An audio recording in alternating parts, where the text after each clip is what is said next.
નમસ્કાર વિદ્યાર્થી મિત્રો, દ્રવ્યના ઉષ્મીય ગુણધર્મોના વિડિયો નંબર 7 માં તમારું સ્વાગત છે. આગળના વિડિયોમાં આપણે કેલોરીમેટ્રીની થિયરી ખાલી જોઈ હતી, હે ને? એક થિયરીમાં એક નાની થિયરી મારે ચર્ચા કરવાની રહી ગઈ હતી, એટલે આપણે ચાલુ કરીએ છીએ. બાકી સીધા અત્યારે આપણે દાખલામાં જવાનું છે. એ છે કેલોરીમેટ્રીનો સિદ્ધાંત અથવા મિશ્રણનો નિયમ. ભણેલા છો તમે કે જો કોઈ બે પદાર્થ હોય, ધારો કે એક પદાર્થનું તાપમાન છે T1 અને બીજા પદાર્થનું તાપમાન છે T2, એ બેને જો એકબીજાના સંપર્કમાં લાવવામાં આવે, ગમે એ રીતે, ધારો કે આપણે બેને કોઈ રીતે એકબીજાના સંપર્કમાં લેવાય, એકબીજાની પાસ અડાડી દો, તો શું થશે? ઊંચા તાપમાનથી નીચા તાપમાન તરફ ઉષ્માનું વહન થશે. ધારો કે અહીંયા T1 એ T2 કરતા મોટું છે, તો બંને વચ્ચે ઉષ્માની આપ લે થશે. એટલે કે પદાર્થ એક જે છે, ધારો કે આ પદાર્થ 1, આ પદાર્થ 2, પદાર્થ 1 જે છે એ ઉષ્મા ગુમાવશે અને પદાર્થ 2 એ ઉષ્મા મેળવશે. તો જો આ અલગ કરેલું તંત્ર હોય, અલગ કરેલું તંત્ર એટલે શું? કે ઉષ્મા આ બે સિવાય કઈ આપણે થતી નથી. એટલે કે એના જે વાતાવરણ છે એમાં ઉષ્માનું વહન થતું નથી. આ બેની વચ્ચે ઉષ્માનું આપલે થાય છે. એટલે કે જો આ અલગ કરેલું તંત્ર હોય તો વન દ્વારા, એટલે કે પહેલા પદાર્થ દ્વારા ગુમાવેલી ઉષ્મા, એટલે Q lost, એ થશે બીજા પદાર્થ દ્વારા મેળવેલી ઉષ્મા, એટલે કે ડેલ્ટા Q gain. અને આ જેટલી ઉષ્મા ગુમાવશે એટલી જ આ મેળવશે, સીધી વાત છે. તો આના તાપમાનમાં ફેરફાર કેટલો થાય? જો એમ કહું કે આની જે વિશિષ્ટ ઉષ્મા છે એ S1 છે, આની વિશિષ્ટ ઉષ્મા S2 છે, આનું દળ M1 છે, આનું દળ M2 છે, તો અહીંયા તમે લખી શકો કે ડેલ્ટા Q બરાબર શું થાય? M1 S1 delta T1. આના તાપમાનનો જે ફેરફાર છે એને તમે ડેલ્ટા T1 કહી દો. એવી રીતે એના બરાબર થશે M2 S2 ડેલ્ટા T2. બસ આટલું જ કહેવાનું હતું, આટલી જ થિયરી રહી ગઈ હતી. હવે આપણે સીધા દાખલામાં જવાનું છે. તો રકમ લખો, 5 કિલોગ્રામ પ્રવાહીનું તાપમાન 25 ડિગ્રી સેલ્સિયસ થી 31 ડિગ્રી સેલ્સિયસ સુધી 2 મિનિટમાં 1000 વોટના વિદ્યુત હીટર વડે થાય છે. ફરીથી 5 કિલોગ્રામ પ્રવાહીનું તાપમાન 25 ડિગ્રી સેલ્સિયસ થી 31 ડિગ્રી સેલ્સિયસ સુધી 2 મિનિટમાં 1000 વોટના હીટર વડે થાય છે. તો પ્રવાહીની ઉષ્મા ક્ષમતા શોધવાની છે. ફરીથી કહું છું, શોધવાનું શું કીધું છે? પ્રવાહીની ઉષ્મા ક્ષમતા. વિશિષ્ટ ઉષ્માની વાત નથી, પણ આપણે એની સાથે સાથે જ વિશિષ્ટ ઉષ્મા પણ શોધી લઈશું. તો કેટલી વસ્તુ આપેલી છે? તો કે દળ આપેલું છે. દળ કેટલું છે? 5 કિલોગ્રામ.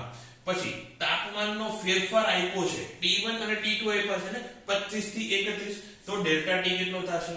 6 ડિગ્રી સેલ્સિયસ થશે. અને બીજી વાત, હીટરનો પાવર આપેલો છે. પાવર એટલે શું? એકમ સમયમાં ખર્ચાતી ઊર્જા. પાવર એટલે શું? ઊર્જાના છેદમાં સમય ને. એટલે કે 1 સેકન્ડમાં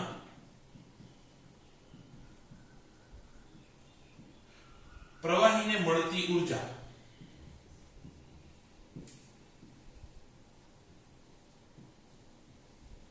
એ કેટલી છે? એ છે 1000 જૂલ. એવી ટોટલ કેટલી સેકન્ડ પસાર થાય છે?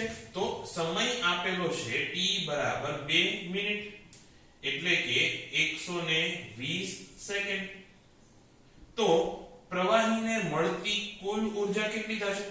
પ્રવાહીને મળતી કુલ ઊર્જા એ કેટલી થશે? 120 ગુણ્યા 1000. 120 ગુણ્યા 1000 આ કેટલી થશે? 1.2 ગુણ્યા 10 ની અહીંયાથી 3 અહીંયાથી 2 એટલે 10 ની 5 ઘાત જૂલ. એટલે કે ટોટલ ડેલ્ટા Q કેટલો છે? ડેલ્ટા Q બરાબર છે 1.2 ગુણ્યા 10 ની 5 ઘાત જૂલ. તો હવે શોધવાનું શું કીધું છે? વિશિષ્ટ ઉષ્મા કીધી છે? ના, ઉષ્મા ક્ષમતા કીધી છે. અને ઉષ્મા ક્ષમતાનું સૂત્ર શું છે? કે કેપિટલ S બરાબર ડેલ્ટા Q ના છેદમાં ડેલ્ટા T. આ છે ને, અહીંયા દળ નહીં આવે.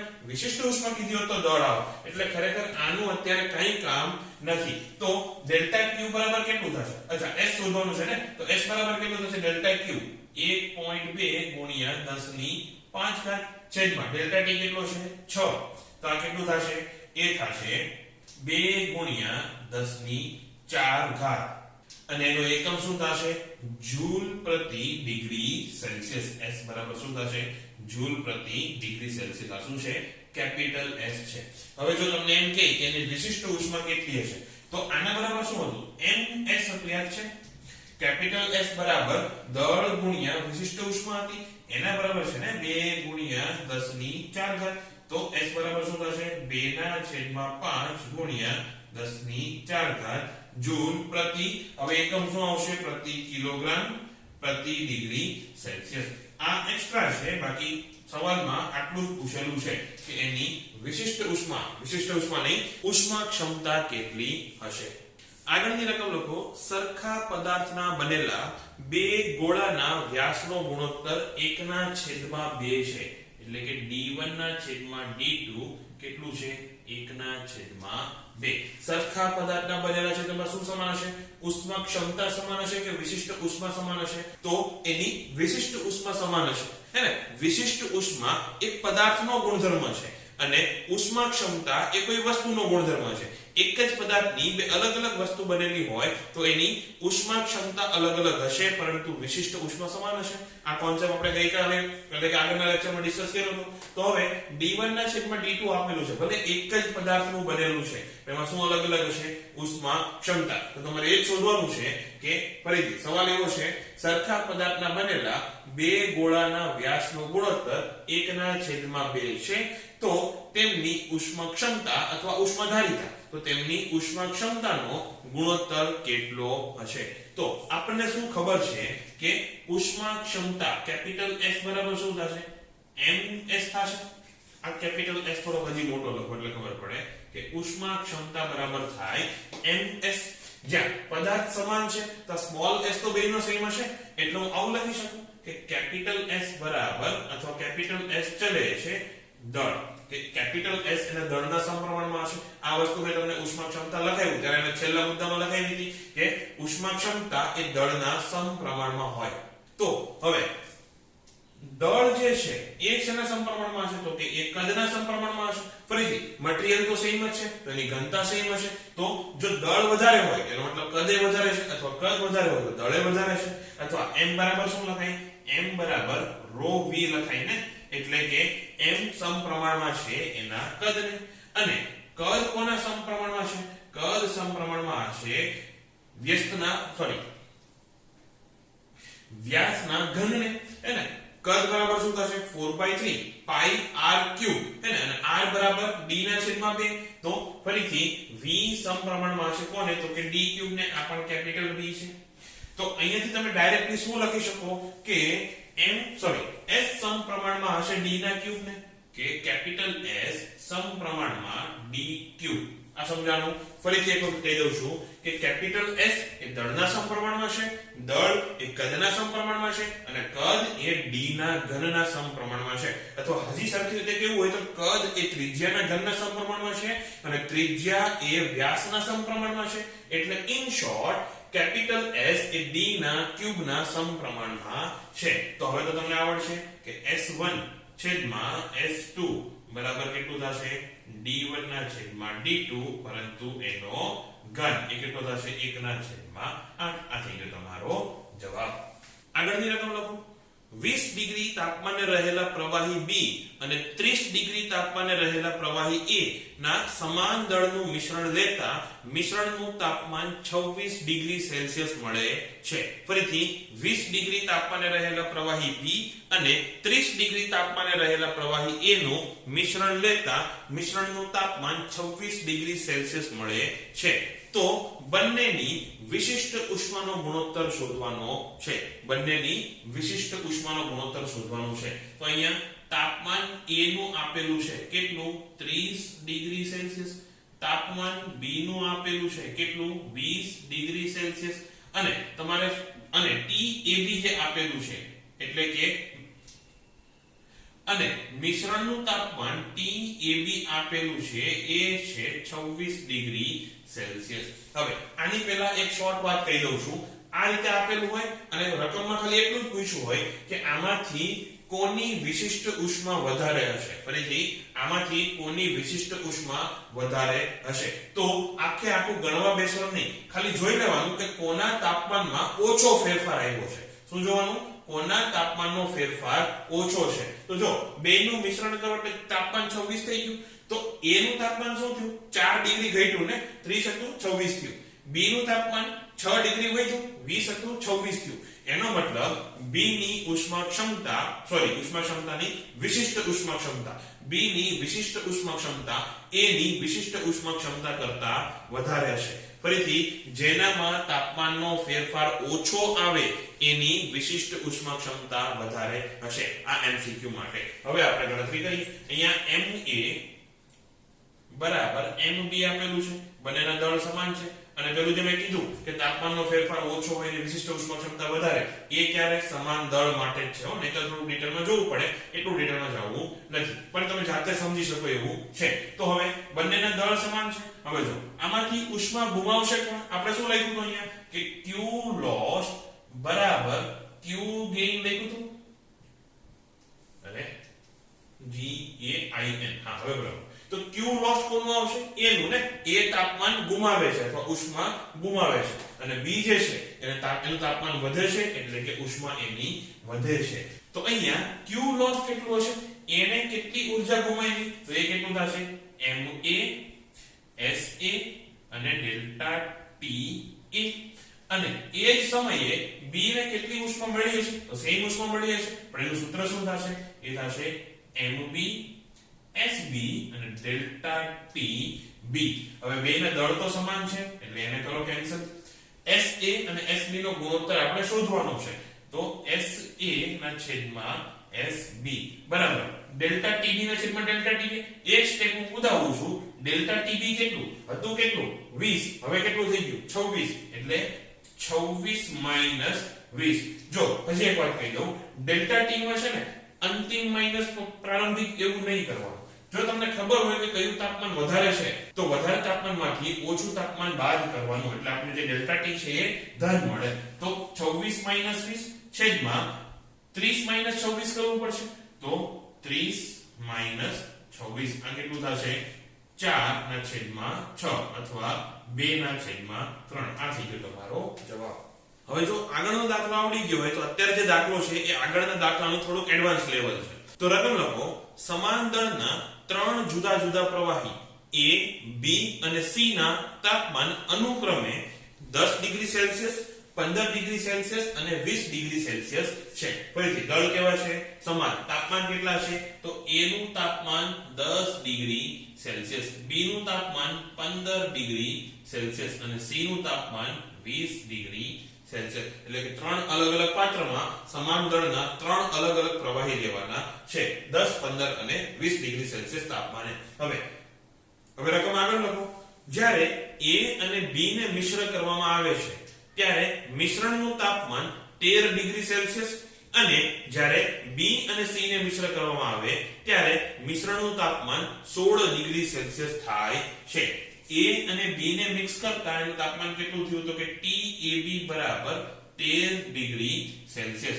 B અને C ને મિક્સ કરતા તાપમાન કેટલું થયું? તો કે TBC બરાબર 16 ડિગ્રી સેલ્સિયસ. તો સવાલ એવો છે કે જો A અને C ને મિશ્ર કરવામાં આવે તો મિશ્રણનું તાપમાન કેટલું થશે? એટલે કે TAC બરાબર, ધારો કે T છે એટલે આપણે T શોધવાનું છે અને બધાના દળ સમાન આપેલા છે, આના બરાબર તમે M ધારી લો. હવે શું કરવાનું? આ ટાઈપના દાખલામાં જ્યારે તમને 3 પ્રવાહી આપેલા હોય અને 2 અલગ અલગ જોડી લઈને તાપમાન આપ્યા હોય અને ત્રીજી જોડીનું તાપમાન તમને પૂછ્યું હોય તો જોવાનું કે જે 2 જોડીના તાપમાન આપ્યા છે એમાં કોમન કોણ છે? અહીંયા જુઓ તો કોમન કોણ છે? B કોમન છે. પહેલા B નું A ની સાથે મિશ્રણ લીધું, એનું તાપમાન ખબર પડી ગઈ. B નું C ની સાથે મિશ્રણ લીધું, એનું તાપમાન ખબર પડી ગઈ. તો B કેવું છે? કોમન છે. તો બાકીના જે 2 પ્રવાહી છે એની વિશિષ્ટ ઉષ્માને આપણે B ના રૂપમાં લાવવાની. ફરીથી બાકીના જે 2 પ્રવાહી છે એની વિશિષ્ટ ઉષ્માને આપણે B ના રૂપમાં લાવવાની. આગળનો જે દાખલો ગણ્યો તો ને સેમ મેથડ અહીંયા કરવાની છે. તો પહેલા A અને B ના મિશ્રણ માટે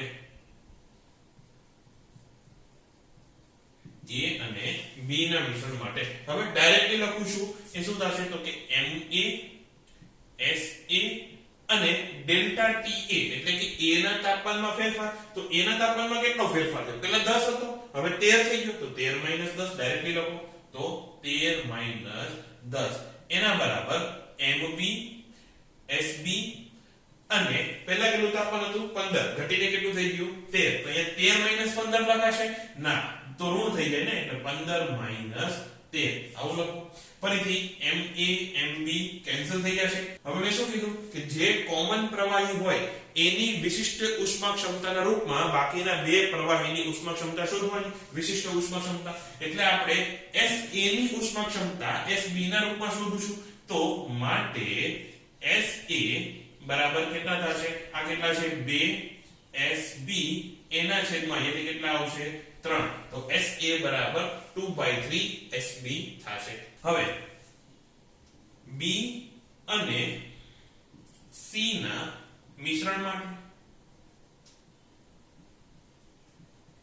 B અને C નું મિશ્રણ લઈ લો. તો પાછી સેમ પ્રોસેસ ફોલો કરો. હવે ફટાફટ લખું છું. તો MB SB ડેલ્ટા TB કેટલું આવશે? તો 15 માંથી કેટલું થઈ ગયું? 16 થઈ ગયું. એટલે 16 - 15 બરાબર MC SC ડેલ્ટા TC કેટલું આવશે? 20 માંથી 16 થયું. તો 20 - 16 આ કેટલું થશે? MB MC કેન્સલ અને SC બરાબર થશે 1/4 SB. આને કહી દો પરિણામ 1, આને કહી દો પરિણામ નંબર 2. તો હવે A અને C ના મિશ્રણ માટે તો MA SA ડેલ્ટા TA હવે એ કેટલું થશે? તો જો TA કેટલું હતું? 10 ડિગ્રી સેલ્સિયસ હતું અને સીધી વાત છે 10 ડિગ્રી સેલ્સિયસ ને તમે 20 ડિગ્રી સેલ્સિયસ સાથે મિક્સ કરો તો જે પરિણામી તાપમાન મળશે એ 10 કરતા તો વધારે જ મળશે ને. એટલે અહીંયા શું લખવું? એ જે પરિણામી તાપમાન T -10 ડિગ્રી સેલ્સિયસ આવું થશે. એવી જ રીતે અહીંયા MB SB નહીં MC SC C ને મિક્સ કરવાનું છે ને. MC SC અને 20 - T થશે. આ સમજાણું? અહીંયા શું કામ T - 10 લખ્યું? અહીંયા શું કામ 20 - T લખ્યું? આપણને ખબર છે મિશ્રણનું જે પરિણામી તાપમાન છે એ 10 કરતા વધારે એટલે 20 કરતા ઓછું હશે. એટલે અહીંયા 10 ને T માંથી બાદ કર્યા અને અહીંયા T ને 20 માંથી બાદ કર્યા. હવે M તો ઉડી જવાના પાછા. SA અને SC ની કિંમત શું આવી હતી? SB ના રૂપમાં એ આવી હતી 2/3 SB અને T - 10 બરાબર 1/4 SB અને 20 - T. SB ઉડી જશે એટલા માટે આપણે બેને કોમન લિક્વિડમાં ફેરવાતા, બેને SB માં આપણે ફેરવાતા. તો SB હવે કેન્સલ. અહીંયા શું થશે? 8 T - 10 બરાબર 3 20 - T. તો 8T - 80 બરાબર આ કેટલા થશે? 60 - 3T. તો આ 3T ને આ બાજુ લઈ લો તો 11T બરાબર થશે 80 ને 60 એટલે 14. તો 140. તો T બરાબર આવશે 140/11 ડિગ્રી સેલ્સિયસ. તો આ થશે A અને B ને મિક્સ કરો ત્યારે જે તાપમાન મળે એ.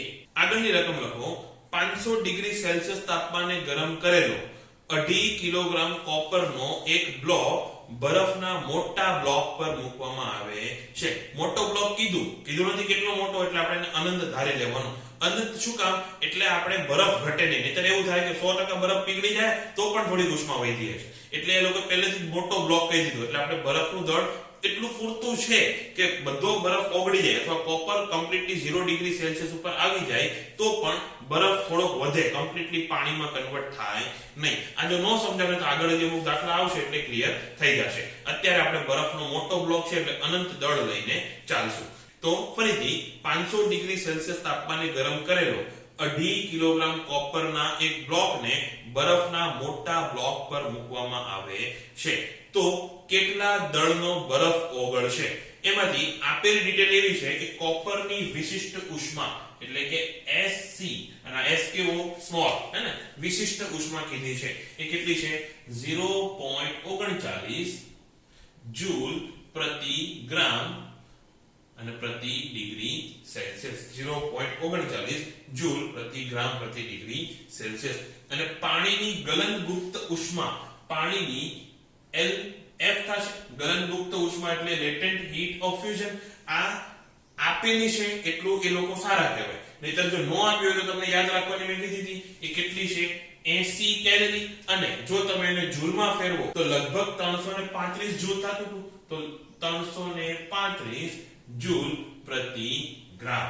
આ બે વસ્તુ આપેલી છે. બીજી કઈ વસ્તુ આપેલી છે તો કે કોપરનું માસ આપેલું છે, mc કેટલું છે 2.5 કિલોગ્રામ. ત્રીજું કે કોપરનું પ્રારંભિક તાપમાન આપેલું છે T1, કોનું કોપરનું, એ કેટલું છે 500 ડિગ્રી સેલ્સિયસ.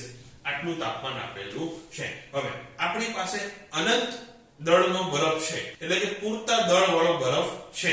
તો હવે શું થશે કે કોપરનું તાપમાન ઘટશે, 500 થી ઘટતા ઘટતા ઘટતા કેટલું થઈ જશે 0 ડિગ્રી સેલ્સિયસ. એટલા સમયમાં એમાંથી કંઈક ઉષ્મા મુક્ત થઈ જશે. કોપરનું તાપમાન 500 થી 0 કર્યું તો એની ઉષ્મા મુક્ત થશે ને, એ ઉષ્મા ક્યાં જશે તો કે બરફ શોષી લેશે. બરફ શોષી લે છે, બરફ ઓલરેડી ક્યાં છે 0 ડિગ્રી સેલ્સિયસ ઉપર છે. આ વસ્તુ સવાલમાં આપેલી નથી, કદાચ એડ કરતા ભૂલી ગયા છે, તો યાદ રાખો બરફ અત્યારે ક્યાં છે 0 ડિગ્રી સેલ્સિયસ તાપમાન ઉપર છે. તો હવે 0 ડિગ્રી સેલ્સિયસ ઉપર બરફ હોય અને તમે એને ઉષ્મા આપો તો શું થાય કે પાણીમાં રૂપાંતર થવા માંડે. તો ધારો કે પાણીમાં જે રૂપાંતર થાય છે એટલે કે બરફનું અથવા પીગળેલા બરફનું દળ, પીગળતા બરફનું દળ બરાબર કેપિટલ M. તમે ધારો પીગળતા બરફનું દળ કેપિટલ M. અચ્છા, આપણે શું વાત કરતા હતા કે કોપર જે ઉષ્મા ગુમાવશે એ આટલો M દળનો જે બરફ છે એ લઈ લેશે. હું કુલ દળની વાત નથી કરતો, બરફના કુલ દળની વાત નથી કરતો, બરફનો જેટલો ભાગ પીગળશે એની વાત કરું છું. એટલે કે એટલો જે કેપિટલ M દળનો જે ભાગ છે એ આ ઉષ્મા મેળવશે અને પાણીમાં રૂપાંતર થઈ જશે. એ દળ તમારે શોધવાનું છે કે જે અનંત દળનો બરફ છે આપણી પાસે એમાંથી કેટલો દળ પાણીમાં રૂપાંતર થઈ જશે એ આપણે શોધવાનું છે. તો પહેલા કોપરે ગુમાવેલી ઉષ્મા કેટલી, તો કોપરે ગુમાવેલી ઉષ્મા, તો ગુમાવેલી ઉષ્મા તાપમાનનો ફેરફાર થાય ત્યારે કયું સૂત્ર આવે તો કે ડેલ્ટા Q, અને તમે ડેલ્ટા Q1 કહી દો તો ડેલ્ટા Q1 બરાબર કેટલું થાય તો કે mc અને s એ પણ કોનો કોપરનો, અને ડેલ્ટા T તો એ કેટલું થશે m કેટલું છે 2.5 તો 2.5 ગુણ્યા, હવે જો SC જે છે એ શેમાં છે પ્રતિ ગ્રામમાં છે ને, SC અને LF બે શેમાં છે પ્રતિ ગ્રામમાં છે. તો આ કિલોગ્રામમાં છે ને ગ્રામમાં ફેરવી નાખો તો આ શું થશે 2.5 ગુણ્યા 10⁻³ SC કેટલું છે 0.39 અને તાપમાનનો ફેરફાર કેટલો છે 500 ગ્રામ. અચ્છા 500 ગ્રામ નહીં 500 ડિગ્રી સેલ્સિયસ. તો તાપમાનનો ફેરફાર 500 ડિગ્રી સેલ્સિયસ શું કામ લીધો, તાપમાન એનું ઘટતા ઘટતા 0 જ થશે એવું કોણે કીધું, તો બરફ ક્યાં છે આપણો 0 ડિગ્રી પર છે. તાપમાન ઘટતા ઘટતા 0 થઈ જશે પછી તાપમાનનો ફેરફાર તો છે નહીં, બંનેનું તાપમાન સરખા થઈ ગયા, અને તાપમાન સરખો થાય એટલે ઉષ્માનો વહન જે છે એ અટકી જશે. કારણ કે વહન ક્યાં થાય ઊંચા તાપમાનથી નીચા તાપમાન તરફ ને, તાપમાન સરખા હોય તો કોઈ વહન થશે નહીં. એટલે આપણે તાપમાનનો ફેરફાર કેટલો લીધો 500 ડિગ્રી સેલ્સિયસ. અને આનો જો તમે ગુણાકાર કરશો તો એ આવશે 4.875 4.875 ગુણ્યા 10⁵ જૂલ. એટલે કે જ્યારે કોપર ઠંડો પડીને 0 ડિગ્રી સેલ્સિયસ થશે ત્યારે એને કુલ આટલી ઉષ્મા મુક્ત કરી હશે. આ ઉષ્મા કોણ લેશે તો કે કેપિટલ M દળનો બરફ. તો બરફે મેળવેલી ઊર્જા,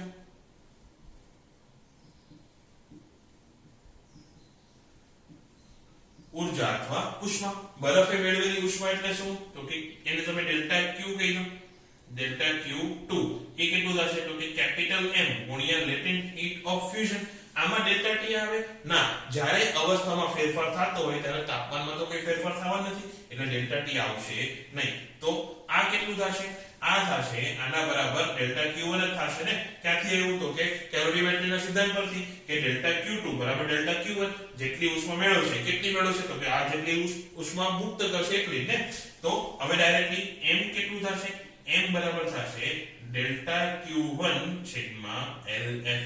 ડેલ્ટા Q1 કેટલું આવ્યું તો 4.875 ગુણ્યા 10⁵ છેદમાં LF કેટલું છે, LF છે 335 અને આનો ભાગાકાર કરતા આવશે 1455 ગ્રામ. આ બધું શેમાં આવશે? ગ્રામમાં, કારણ કે આપણે બધું ગ્રામમાં ફેરવી નાખ્યું હતું. એટલે કે 1455 ગ્રામ બરફ ઓગળશે. અથવા કિલોગ્રામમાં લખવું હોય તો કિલોગ્રામમાં ઓપ્શન આપેલો હોય તો 1.455 કિલોગ્રામ આટલો બરફ કોપરના કારણે ઓગળશે. અને કોપર પણ ક્યાં આવી જશે? 0 ડિગ્રી તાપમાને, અને બરફનું પાણી થશે એ પણ 0 ડિગ્રી તાપમાને. તો એવું પૂછે કે અંતિમ મિશ્રણ છે એનું તાપમાન કેટલું હશે? તો ઓબ્વિયસલી 0 ડિગ્રી ટેમ્પરેચર જ હશે. બરફ 0 ઉપર હતો, પાણી 0 પર આવ્યું, અને કોપર પણ ક્યાં આવી ગયું? 0 ઉપર. તો અંતિમ તાપમાન કેટલું આવશે? 0 ડિગ્રી સેલ્સિયસ. આગળનો દાખલો લખો. 80 ડિગ્રી સેલ્સિયસ તાપમાને 500 ગ્રામ પાણીને 120 ડિગ્રી સેલ્સિયસ તાપમાને 100 ગ્રામ વરાળ સાથે મિશ્ર કરતા અંતિમ મિશ્રણ શોધો. ફરીથી, રકમ જેટલી નાની છે, સોલ્યુશન એટલું જ નાનું છે, પણ સમજવામાં એટલું જ અઘરું છે. એને એક વખત સમજી ગયા પછી વાંધો નહીં આવે. તો ગમે દાખલો હોય ન જ આવે વાંધો. તો થોડુંક ધ્યાન આપજો. ફરીથી, રકમ છે 80 ડિગ્રી સેલ્સિયસ તાપમાને 500 ગ્રામ પાણી છે. સોરી, આખું ચલો રકમ જ પહેલેથી લખાઈ દઉં. 80 ડિગ્રી સેલ્સિયસ એ 500 ગ્રામ પાણીને 120 ડિગ્રી સેલ્સિયસ એ 100 ગ્રામ વરાળમાં મિશ્ર કરવામાં આવે છે. તો મિશ્રણનું તાપમાન શોધવાનું છે. આ રીતના દાખલા આવે કે બે અલગ અલગ વસ્તુ આપેલી હોય, એક જ પદાર્થના બે અલગ અલગ અવસ્થા આપેલી હોય, એટલે કે પાણી અને વરાળ હોય, કે પાણી અને બરફ હોય, કે વરાળ અને બરફ હોય. આ રીતે જ્યારે આપણે મિક્સ કરવાનું હોય તો બે છેડાથી ચાલુ કરવાનું. જો બે વસ્તુ છે ને, 80 ડિગ્રીએ પાણી છે અને 180 ડિગ્રીએ વરાળ છે, બેને એક એક સ્ટેપ ક્લોઝર લાવવાનું. સીધી વાત છે કે પાણીને ઉષ્મા મળવાની છે અને આ ઉષ્મા ગુમાવવાનું છે. ધારો કે પહેલા સ્ટેપમાં પાણી ઉષ્મા મેળવે એ Q1 અને પહેલા સ્ટેપમાં વરાળ ઉષ્મા ગુમાવે એ Q3. Q1 ને Q3 શું કામ લીધું? Q2 આગળ આવવાનું છે એટલે. હવે પાણી કેટલી ઉષ્મા મેળવશે? તો એ 100 ડિગ્રી પાણીમાં કન્વર્ટ થઈ જાય. આનું પહેલું સ્ટેપ કયું આવશે? તો કે તાપમાન વધતા વધતા 100 ડિગ્રી સુધી પહોંચશે. તો 100 ડિગ્રી સેલ્સિયસ તાપમાને પાણીને પહોંચાડવા માટે જે ઉષ્માની જરૂર છે એ ધારો કે Q1. અને એ જ વખતે વરાળનું આગળનું પહેલું સ્ટેપ કયું આવશે? તો કે Q3 ઉષ્મા ગુમાવીને એ બની જશે 100 ડિગ્રી સેલ્સિયસ તાપમાને વરાળ. આવું થશે. તો પહેલા હવે Q1 અને Q2 ની ગણતરી કરી લો. એના માટે તમને ખબર હોવી જોઈએ કે બંનેની વિશિષ્ટ ઉષ્મા કેટલી છે. પાણીની વિશિષ્ટ ઉષ્મા કેટલી? S વોટર બરાબર છે 1 કેલરી પ્રતિ ગ્રામ અને પ્રતિ ડિગ્રી સેલ્સિયસ. અને વરાળની કેટલી છે? તો S સ્ટીમ અથવા S વેપર લખો. S વેપર છે 0.46 કેલરી પ્રતિ ગ્રામ પ્રતિ ડિગ્રી સેલ્સિયસ. આટલું છે. તો હવે આ ગણતરી કરવાની છે અત્યારે જ. તો Q1 બરાબર કેટલું થશે? Q1 બરાબર થશે, દળ કેટલું છે? 500 ગ્રામ ને. તો દળ 500 ડાયરેક્ટલી લખું છું. 500 ગુણ્યા 1 કેલરી છે એનું તો કઈ ઉપાધિ નથી, ગુણ્યા તાપમાનનો ફેરફાર કેટલો? 80 માંથી 100 એટલે 20. તો આ કેટલી ઉષ્મા થઈ? તો 10000 કેલરી. આ શું થઈ ગયું? Q1. અને એ સમયે Q2 કેટલું છે? તો Q2 બરાબર થશે, એનું દળ કેટલું હતું? 100 ગુણ્યા વિશિષ્ટ ઉષ્મા કેટલી? 0.46 ગુણ્યા તાપમાનનો ફેરફાર તો અહીંયા પણ 20 છે, તો 20 અને એ આવશે 920 કેલરી. 920 કેલરી. હવે જો ફરીથી સ્ટાર્ટિંગમાં શું હતું? 80 ડિગ્રી પાણી અને 120 ડિગ્રી વરાળ. તો વરાળે Q3 ઉર્જા ગુમાવી. Q3 એટલે કેટલી? હવે તમને ખબર છે 920. તો આને કેટલી ઉર્જા જોઈએ છે? જો એને 100 ડિગ્રી સેલ્સિયસ પાણીમાં કન્વર્ટ થવું હોય કમ્પ્લીટલી 500 ગ્રામ ને 100 ડિગ્રી સેલ્સિયસ પાણીમાં કન્વર્ટ કરવું હોય તો તમારે કેટલી ઉષ્મા આપવી પડે? 10000 કેલરી. અવેલેબલ કેટલી છે? 920 ને. એટલે કે આ પ્રોસેસ કમ્પ્લીટલી પૂરી થઈ જશે, પણ ત્યાં સુધીમાં હજી આનો મેળ પડ્યો હશે નહીં. એટલે કે 500 ગ્રામ પાણી 100 ડિગ્રી નહીં આવ્યું હોય, અમુક પાણી આવ્યું હશે અથવા તાપમાનનો ફેરફાર અમુક થયો હશે, 100 ડિગ્રી નહીં થયો હોય. આ સમજાણું? એટલે કે આ પ્રોસેસ જ્યારે કમ્પ્લીટલી પૂરી થઈ જાય ત્યારે આ પ્રોસેસ હજી અધૂરી હશે. એટલે આનું આગળનું સ્ટેપ લેતા પહેલા હવે આનું આગળનું સ્ટેપ લેવું પડશે. તો 100 ડિગ્રી સેલ્સિયસ તાપમાને વરાળ હોય તો એનું આગળનું સ્ટેપ કયું આવે? તો એ શેમાં કન્વર્ટ થઈ જાય? એ કન્વર્ટ થઈ જાય 100 ડિગ્રી સેલ્સિયસ તાપમાનના પાણીમાં. આ સમજાણું કે આ જ્યારે 100 ડિગ્રી સેલ્સિયસ પાણી બનશે એની પહેલા તો આ 100 ડિગ્રી સેલ્સિયસ પાણી બનશે. એ પણ જોઈએ કે સંપૂર્ણ પાણીમાં કન્વર્ટ થઈ જાય છે કે થોડોક ભાગ કન્વર્ટ થાય છે. તો આમાં ધારો કે મુક્ત થતી ઉષ્મા છે Q4 આમાં શું છે મુક્ત થતી ઉષ્મા Q4 અને Q4 બરાબર કેટલા આવશે તો કે m ગુણ્યા LV આ સૂત્ર લાગશે અને LV યાદ રાખવાનું હતું કેટલું આવે 540 કેલરી પ્રતિ અહીંયા લખું ચાલો કેલરી પ્રતિ ગ્રામ તો હવે Q4 શોધો Q4 બરાબર આવશે m કેટલું છે 100 ગ્રામ ગુણ્યા 540 તો આ કેટલું થશે 54000 એટલે કે 54000 કેલરી તો હવે જ્યારે આની બીજું સ્ટેપ કમ્પ્લીટ થાય ત્યારે આનું બીજું સ્ટેપ કમ્પ્લીટ થાય ત્યારે એમાંથી કેટલી ઊર્જા મુક્ત થશે 54000 કેલરી હવે અહીંયા કેટલી ઊર્જા ઘટતી હતી તો કે 10000 ની જરૂર છે એમાંથી 920 તો મળી તો વધી કેટલી 9080 તો એ 9080 ઊર્જા અહીંયાથી લેશે એટલે કે હવે જ્યારે આ સ્ટેપ કમ્પ્લીટલી પૂરું થાય અહીંથી ઊર્જા તમે કેટલી આપી શકો છો 54000 જો આ સ્ટેપ કમ્પ્લીટલી પૂરું થાય તો તમે કેટલી ઊર્જા આપી શકો છો 54000 અહીંયા જરૂર કેટલાની છે 9080 તો પાછી અહીંયા ઊર્જા વધી પડી એટલે કે આનું આગળનું સ્ટેપ થશે હવે 100 ડિગ્રી સેલ્સિયસ પાણી છે એનું આગળનું સ્ટેપ તમે કરવા જાઓ તો શું આવે 100 ડિગ્રી સેલ્સિયસ તાપમાને વરાળ આવે ને તો વરાળમાંથી તો ઓલરેડી પાણી થયું ત્યારે ઊર્જા મળી હતી એટલે કે હવે આ સ્ટેપ કમ્પ્લીટલી પૂરું થઈ જ નથી શકવાનું ફરીથી કહું છું આ સ્ટેપ ક્યારેય પૂરું નહીં થાય કારણ કે આમાંથી આમાં જાઓ એની પહેલા તો અહીંયા આવી જશે આ કોના જેવું છે કે તમે કોઈની ઘરે મહેમાન બનીને જાઓ એની પહેલા એ લોકો તમારી ઘરે ટપકી પડે તો તમે એની ઘરે જઈ શકવાના છો ના એટલે કે પાણી વરાળ બને એની પહેલા આ વરાળ પાણી બની જશે ભલે 100 ગ્રામ પાણીનું વરાળ નહીં બને એ આપણે જોઈ લઈશું કે કેટલા ગ્રામ વરાળમાંથી પાણી બને છે એ પછી જોઈ લઈશું પણ અત્યારે આપણે કેટલી ખબર પડી કે આ પ્રોસેસ કમ્પ્લીટલી પૂરી થઈ જશે આ પ્રોસેસ કમ્પ્લીટલી પૂરી થઈ જશે આમાંથી 5400 માંથી ટોટલ કેટલી ઊર્જા વપરાશે તો કે 9080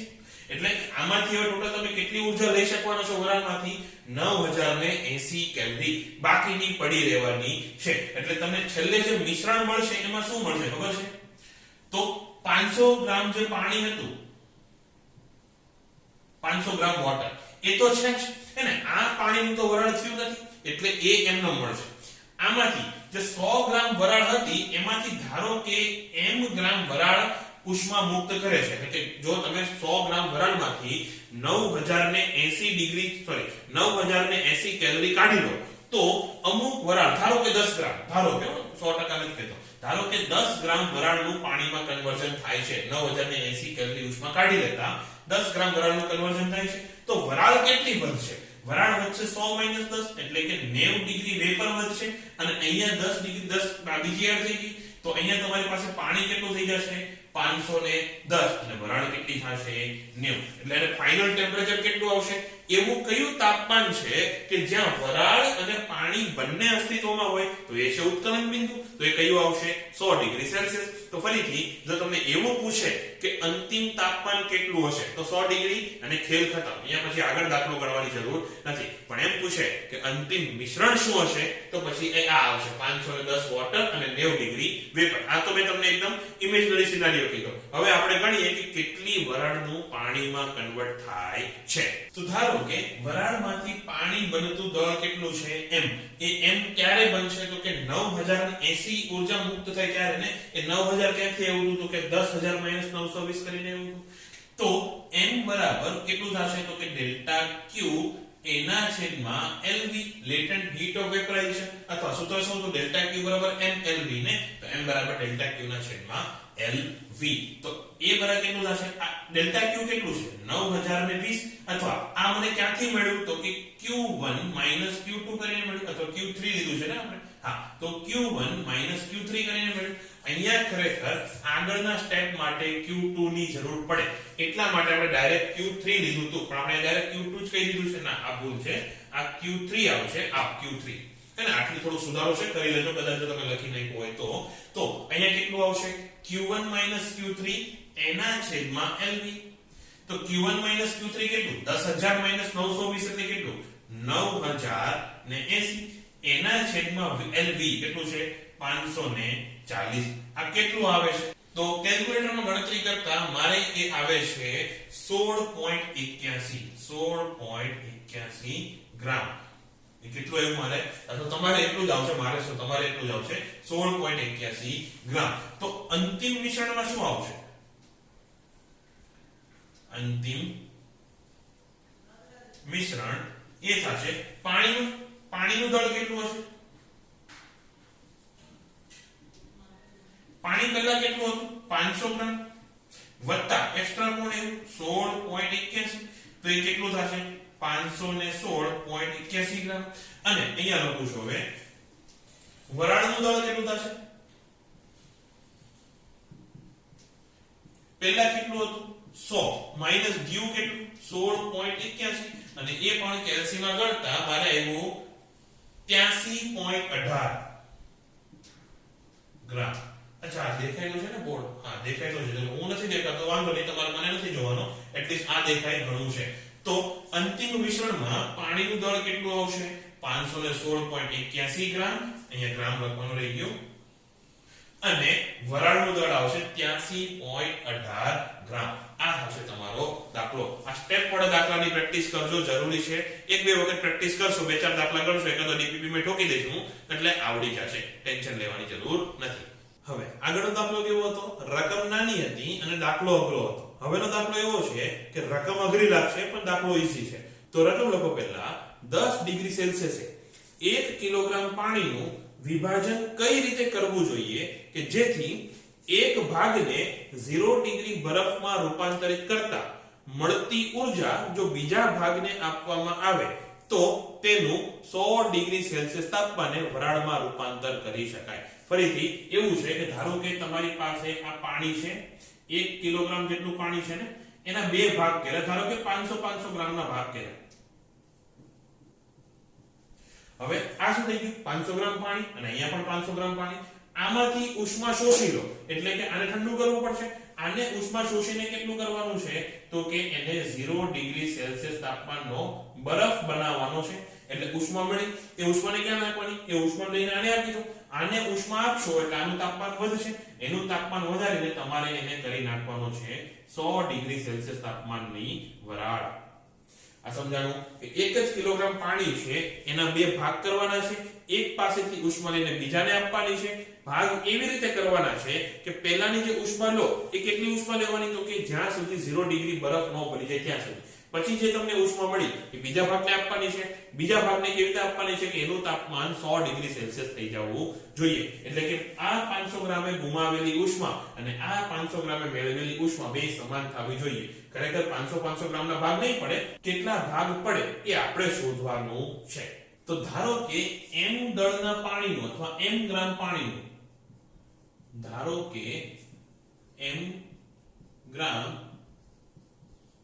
પાણીનું બરફમાં રૂપાંતર થાય છે.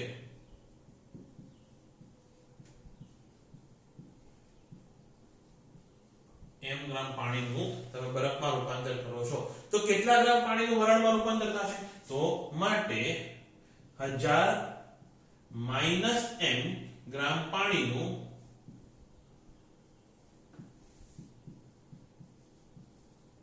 વરાળમાં રૂપાંતર થશે. ફરીથી m ગ્રામ પાણીનું તમે બરફમાં રૂપાંતર કરો તો 1000 માઈનસ m ગ્રામ પાણીનું વરાળમાં રૂપાંતર થશે. તો ફરીથી ઇક્વેશન તો સેમ જ લાગશે કે q લોસ્ટ અથવા ડેલ્ટા q લોસ્ટ, જેટલી ઊર્જા આ પહેલું m ગ્રામ પાણી ગુમાવશે એટલી જ ઊર્જા બાકીનું m ગ્રામ પાણી મેળવશે એટલે q ગેઇન. તો q લોસ્ટ બરાબર q ગેઇન. હવે q લોસ્ટ કેટલું થશે? તો પહેલા શું થશે અહીંયા? તો કે 10 ડિગ્રી સેલ્સિયસ પાણી છે તો 10 ડિગ્રી સેલ્સિયસ માંથી 0 ડિગ્રી સેલ્સિયસ પાણી બનશે અને 0 ડિગ્રી સેલ્સિયસ પાણીમાંથી 0 ડિગ્રી સેલ્સિયસ બરફ બનશે. એટલે q લોસ્ટ ના ખરેખર બે પદ આવશે. એ કેટલું આવશે? તો કે m s ડેલ્ટા t વત્તા m l f આટલું આવશે. એના બરાબર થશે અહીંયા બે પદ મળશે કે m s delta t 10 degree પાણી છે એનું પહેલા 100 ડિગ્રી પાણી થશે અને અહીંયા પણ m ની આવે 1000 માઈનસ m કરવું પડશે. અહીંયા દળ કેટલું છે?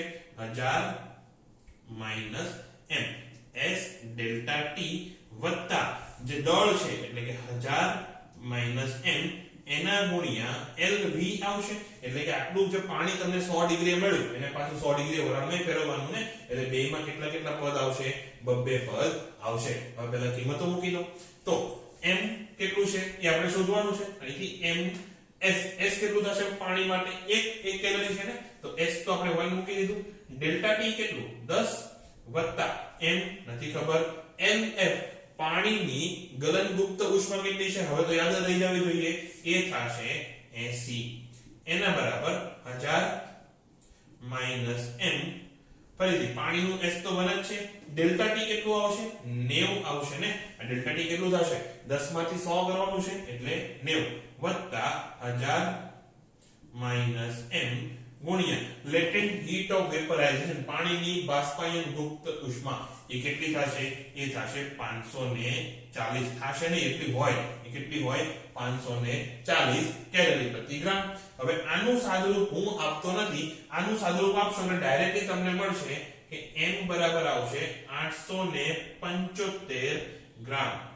m બરાબર કેટલું આવશે 875 ગ્રામ એટલે કે 800 આથી તમારી પાસે 1 કિલોગ્રામ પાણી છે એના બે ભાગ કેવી રીતે કરવાના 875 ગ્રામ પાણી અને 125 ગ્રામ બીજું પાણી હવે જે 875 ગ્રામ પાણી છે એમાંથી ઉષ્મા લેવાની કેટલી લેવાની કે 875 ગ્રામ નો બરફ નો બની જાય ત્યાં સુધી 0 ડિગ્રી સેલ્સિયસ તાપમાન અને એ જે ઉષ્મા તમે લીધી એ કોને આપવાની બાકીના 125 ગ્રામ પાણીને એટલે એમાંથી શું થઈ જશે કે 100 ડિગ્રી સેલ્સિયસ તાપમાનની વરાળ બની જશે આ થઈ ગયું એનું સોલ્યુશન મેં જેમ કીધું હતું કે રકમ અઘરી છે દાખલો પછી આગળ ઈઝી છે હા આનું મેથેમેટિકલ સોલ્યુશન તમને થોડું કદાચ ટફ પડે પણ એ તો પ્રેક્ટિસ કરતા આવડી જશે તો આ સોલ્યુશન કરીને પછી આ લખવાનું ડાયરેક્ટલી કોપી નથી મારવાનું આનું આગળ ગાણિતિક સાદુરૂપ આપજો હવે આગળ જે કહું છું એ MCQ માટે અહીંયા તમને કહી દીધું હતું કે ઓલરેડી કેટલું પાણી છે 1000 ગ્રામ પાણી અથવા 1 કિલોગ્રામ પાણી અથવા જો એમ કીધું હોય કે m ગ્રામ પાણી છે અથવા m દળનું પાણી છે ચલો ગ્રામ પણ ભૂલી જાઓ એમ કીધું હોય કે m દળનું પાણી છે એના કેટલા ભાગ કરવા જોઈએ તો m દળના પાણીના ભાગ આવી રીતે કરવાના કે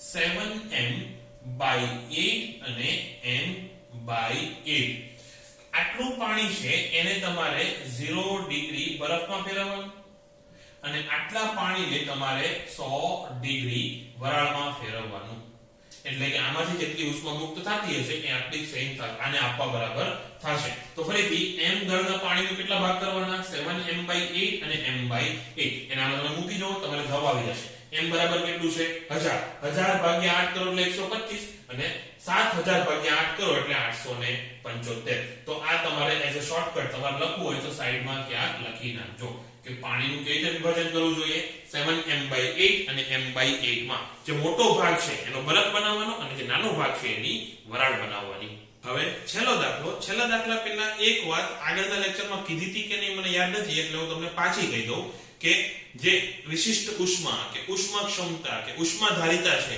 એને આપણે કેવી લઈએ અચળ લઈ લઈએ है ना પણ જનરલી એ અચળ હોતી નથી એ પણ વેરીએબલ હોય છે પરંતુ તાપમાનનું જો તમે નાની રેન્જ લઈ લો 100-200 ડિગ્રી સેલ્સિયસ તાપમાન સુધી એ કેવી રહે અચળ રહે હા 1000-2000 ડિગ્રી તાપમાન લઈ લો તો પછી એ બદલાય હા હવે યાદ આવી ગયું મેં તમને આગળના લેક્ચરમાં કીધું હતું જ્યારે આપણે એનો ગ્રાફ પ્લોટ કર્યો હતો હે ને ઢાળ બરાબર 1/s એવું લખતા હતા તો યાદ આવી ગયું મેં તમને કીધું તો અત્યારે હવે જ્યારે ઉષ્મા ક્ષમતા વેરીએબલ હોય કે જ્યારે એ ચલ ન હોય કે જ્યારે એ અચળ ન હોય ત્યારે કઈ રીતે દાખલો ગણવાનો એનો એક નાનો એવો દાખલો લઈ લઉં છું તો લખો પદાર્થની વિશિષ્ટ ઉષ્મા S બરાબર A + BT છે પદાર્થની વિશિષ્ટ ઉષ્મા A + BT છે એટલે T શું છે તાપમાન છે જો તમે T ફેરવો તો વિશિષ્ટ ઉષ્મા બદલાય આ એની વાત છે તો ફરીથી પદાર્થની વિશિષ્ટ ઉષ્મા A + BT છે જ્યાં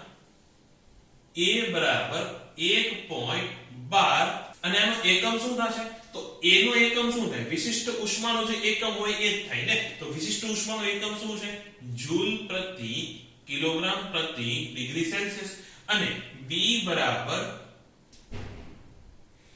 0.016 જૂલ પ્રતિ કિલોગ્રામ પ્રતિ ડિગ્રી સેલ્સિયસ સ્ક્વેર આ તમે એકમ બેલેન્સ કરીને શોધી શકો કે આનો એકમ કેટલો હશે આ તમારે ચેક કરવું હોય તો કરી લેજો અને નાનું એવું કરેક્શન છે કે અહીંયા આપણે કિલોગ્રામ લીધું છે આ કિલો જૂલ માં આવશે અથવા જૂલ પ્રતિ ગ્રામ પ્રતિ ડિગ્રી સેલ્સિયસ લખો વાંધો નહીં પણ રકમમાં કિલો જૂલ માં આપેલું છે બાકી બધું રાઈટ છે તો આ રકમ થઈ ફરીથી એક પદાર્થની ઉષ્મા ક્ષમતા A + BT છે, જ્યાં A આટલો અને B આટલો છે. જો પદાર્થનું દળ 1.12 kg હોય, સોરી 1.2 kg, જો m બરાબર 1.2 kg હોય તો પદાર્થનું તાપમાન 280 કેલ્વિન થી 312 કેલ્વિન સુધી વધારતા, એટલે કે T1 બરાબર 280 કેલ્વિન અને T2 બરાબર 312 કેલ્વિન. ફરીથી, તો પદાર્થનું તાપમાન 280 કેલ્વિન થી 312 કેલ્વિન સુધી વધારવા માટે જરૂરી ઉષ્મા શોધો. ફરીથી રકમ એક વખત લખાઈ દઉં છું, છેલ્લી વખત. પદાર્થની વિશિષ્ટ ઉષ્મા S બરાબર A + BT છે, જ્યાં A બરાબર અને B બરાબર આટલા છે. જો પદાર્થનું દળ 1.2 કિલોગ્રામ હોય તો પદાર્થનું તાપમાન 280 કેલ્વિન થી 312 કેલ્વિન સુધી વધારવા જરૂરી ઉષ્મા શોધો. હવે આપણને ખબર છે ઉષ્માનું સૂત્ર શું હતું કે ડેલ્ટા Q બરાબર ms ડેલ્ટા T હતું ને, પણ એ ક્યારે S અચળ હોય ત્યારે આપણે તાપમાનની આખી રેન્જ લઈ લેતા હતા. હવે આપણને ખબર છે કે અલગ અલગ તાપમાને S અલગ અલગ છે. આપણે શું કરવું પડશે? તાપમાનના નાના નાના વેરિએશન લેવા પડે. નાના વેરિએશન લઈને બધા જ વેરિએશનમાં કેટલું ઉષ્મા આપવી પડે છે એ શોધવાનું અને પછી બધાનો સરવાળો કરવાનો. એટલે શું? એ શું થઈ ગયું? dq ઇન્ટિગ્રેશન થશે ને. તો ધારો કે dt જેટલું તાપમાન બદલવા માટે આપવી પડતી ઉષ્મા dq છે, તો dq કેટલું થાય? ms dt. આ dt આપણે એટલું નાનું લીધું છે કે તમે કેપિટલ S ને લગભગ અચળ ધારી શકો. એટલે dq બરાબર ms dt. અને કુલ ઊર્જા કેટલી થશે? તો q બરાબર થશે m integration s dt. Integration ની લિમિટ કઈ આવશે? તો કે 280 થી 312 કેલ્વિન. હજી એક વાત કહી દઉં, અહીંયા તો એ લોકો સારા છે કે કેલ્વિનમાં તમને તાપમાન આપી દીધું. જો તાપમાન સેલ્સિયસમાં હોત તો હવે તમારે એને કેલ્વિનમાં ફેરવવાનું આવે. એટલે દાખલામાં તમારે એને કેલ્વિનમાં ફેરવવું જ પડશે, કારણ કે એનો વર્ગ કરશો તો પછી એનો તફાવત સેમ રહેશે નહીં. એટલે આપણે SI એકમમાં જ જતું રહેવાનું. એટલે 280 કેલ્વિન અને 312 કેલ્વિન આપેલું છે એટલે સારું છે. સેલ્સિયસ હોય તો તમારે એમાં ફેરવી નાખવાનું. તો m કેટલું આપેલું છે? 1.2 ગુણ્યા s ની કિંમત મૂકો, ઇન્ટિગ્રેશન 280 થી 312. s કેટલું છે? A + BT અને આ dt. આનું ઇન્ટિગ્રેશન કેટલું થશે? હવે પાછું તમને મારું મોઢું નહીં દેખાય, આની ઉપર ધ્યાન આપજો. તો એ કેટલું થશે? બરાબર 1.2 ઇન્ટિગ્રેશન કેટલું થાય? AT + BT² 2 અને ઇન્ટિગ્રેશન લિમિટ 280 થી 312. આ કિંમત તમે એ મૂકો. હવે આગળ હું ગણતો નથી, ચલો ગણી નાખો, પણ ડિટેલમાં નહીં ગણું. 1.2 a ની કિંમત કેટલી છે? 1.12 ગુણ્યા t, એટલે કે 312 - 280 મૂકો. આશા રાખું કે તમને આ ઇન્ટિગ્રેશન ની લિમિટ મૂકતા આવડતું હશે. અને વત્તા b ની કિંમત મૂકી દો. b ની કિંમત છે 0.016 છેદમાં આ 2 અને t² છે એટલે અહીંયા 312 નો વર્ગ - 280 નો વર્ગ. આવું કરવું પડશે. અને આનું જો તમે સાદુરૂપ આપશો તો તમારો જવાબ આવશે 224.27 224.27 જૂલ. કેટલી શું આવશે? જૂલ નહીં, કિલો જૂલ આવશે. કેમ? આ બધું કિલો જૂલમાં છે ને, એટલે કે 224.27 કિલો જૂલ જવાબ આવશે. આનું જો તમે સાદુરૂપ આપશો તો આજનો ક્લાસ અહીંયા પૂરો કરું છું. આ ઇન્ટિગ્રેશન વાળા પાર્ટમાં બાયોલોજી વાળાને ખાસ કહું છું, નીટ વાળા લોકોને, કે જો ડાઉટ હોય તો શીખી લેજો, થોડું ધ્યાન આપજો ઇન્ટિગ્રેશનમાં. ન આવડે તો મને પર્સનલી પૂછી લેજો. કોશિશ કરીશ બને એટલો જલ્દી બધાને જવાબ આપવાની. તો આજનો ક્લાસ અહીંયા પૂરો કરું છું. આશા રાખું તમને કંઈક મજા આવી હશે. Bye bye.